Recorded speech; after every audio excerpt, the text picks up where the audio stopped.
goes to the Giants, is he the missing piece that's going to get him over the hump and get him into the playoffs? In a division where you have the Cowboys, you'd hope they're not going to be as bad as they were this year with a healthy Dak Prescott, even though they have a new coach. And you have Jaden Daniels with Dan Quinn, what they did this year. I expect them to be even better, even though we've seen quarterbacks with their sophomore slump, as we've seen Stroud this year. He wasn't as dominant as he was in his freshman year. He had one of the greatest freshman years we've seen a quarterback have. But I think C.J. Stroud was pretty damn good for a guy that wasn't as good as he was in his first season.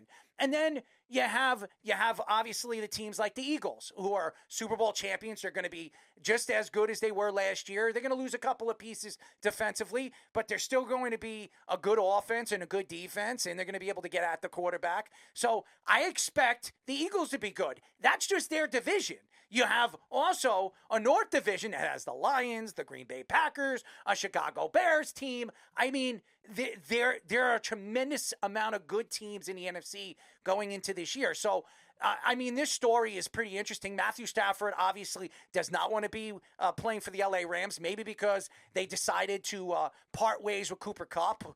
And then obviously Puka Nacua is a good player, and I think Puka Nacua is a sensational personality. I just think that this team is still trying to figure out where they're going as far as the defensive side of the ball and the offensive side of the ball. They're going young on the defensive side of the ball, and now they're going young on the offensive side of the ball. And Matthew Stafford doesn't want to be in the rebuilding stages. He wants to try to win a second Super Bowl after winning his first Super Bowl with the Rams a couple of years ago. So I could understand obviously what Matthew Stafford wants. I also think that the Rams and Sean McVay want to go in his route, and he wants to rebuild and wants to start over with a young quarterback, bring in a young quarterback. I could see Quinn Ewers. He would be a perfect fit right now with the Rams.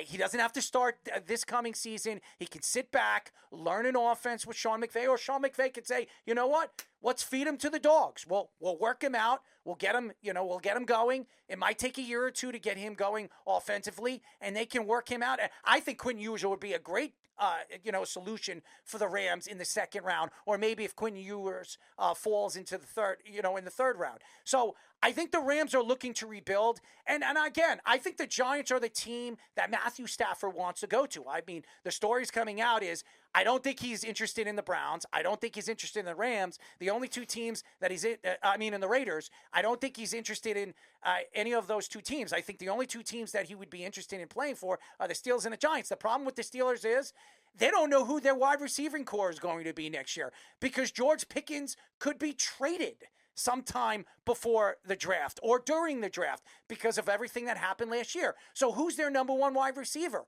Matthew Stafford knows that Neighbors is there, and the Giants could still go after a free agent that are going to be, there's 4 or 5 quality free agents that are going to be available this year. Cooper is going to be available. He could be a number 2 guy coming from the Buffalo Bills, a guy that has been a successful wide receiver in a year in the league, and also going as a number 2 over there with a guy like Neighbors. So I think that the Giants have a team that if you put Matthew Stafford there and you build around Matthew Stafford with some of the young players that they have in a defense that was very, very good in the second half. They have Dexter Lawrence there. They have guys that have showed up in certain aspects of their game in the second half of the season. I think the Giants could win 9 games next year with a Matthew Stafford, or 10 games, and sneak into the playoffs and make noise. We've seen Matthew Stafford do that with the Rams. We've seen him do it over the last couple of years with the Rams. So I just think right now, I don't think he wants to be there with the Rams. I think it's pretty obvious that the Rams are trying to rebuild, and Sean McVay said, listen, go seek out a trade, go seek out the teams that you're interested in playing for. If you can decide, or those teams are agreeing to make a move for you, we can negotiate a deal, and we'll send you to the team that you want to go to. And I think that's what Sean McVay wants to do, and the organization wants to do. They want to send a guy like Matthew Stafford, who's won a Super Bowl for them, has been the face of the organization for the last couple of years, has stood for a lot as a Ram. Remember, Matthew Stafford is a guy that he's been wanting to go to the Rams. His best friend's over there playing for the Dodgers. So this is something that he wanted, and he got a chance to win a Super Bowl over there where he's always wanted to win a Super Bowl. So I think that, to me, give him the opportunity to go and seek out a trade. And if it is the Giants are going to have to give up at least a second-round draft pick and got to hope that this is the guy that's going to show Shane in this executive, team that they've put around over the last 3 seasons that have made mistakes, as we saw in Hard Knocks, and went out there, as Joe Shane did, asked his son who he should draft and his family who he should draft.